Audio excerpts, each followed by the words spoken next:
La pluie ne tombe pas comme de l'eau, elle pèse comme d'un plomb sur les épaules de Marc. À l'intérieur, un lustre orange bourdonne, projetant des ombres vacillantes sur des murs qui semblent vouloir s'effondrer. Marc entre, le visage marqué par un épuisement total. Son costume sombre commence total. Soit un costume sombre commence déjà à se fendiller, pétrifié par l'humidité. Derrière le comptoir, la géante l'attend. Sa posture est rigide, son visage aussi impassible qu'une statue de pierre oubliée. Ses mains, sèches et fissurées, lui tendent une clé, la clé de la chambre 13. Un chiffre qui résonne comme une sentence. Marc s'engage dans le couloir de la désagrégation. Chaque pas fait craquer le sol sous lui, comme si le bois mourait. Le papier peint se détache en plaques rigides, révélant la décomposition minérale qui ronge ce lieu hors du temps. Par la fenêtre, le paysage est un cimetière de nature. Les arbres morts semblent sculptés dans une pierre grise et fragile.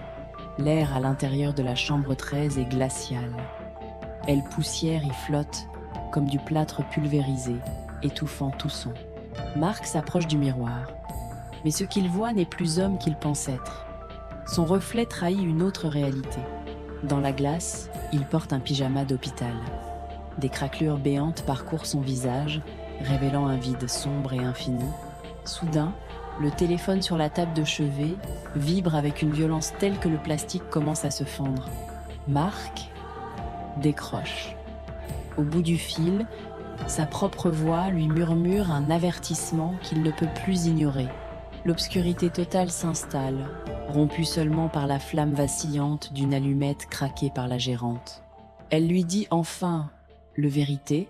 Marc n'est pas dans un hôtel. Il est dans le coma depuis 13 longues années. À ces mots, les murs de l'hôtel s'effondrent. Ce n'est pas de la brique, c'est du plâtre qui tombe en morceaux. L'illusion disparaît pour laisser place à la blancheur stérile et froide d'une véritable chambre d'hôpital.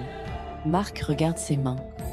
Elles se brisent en morceaux translucides, s'effritant dans l'air comme des cendres froides.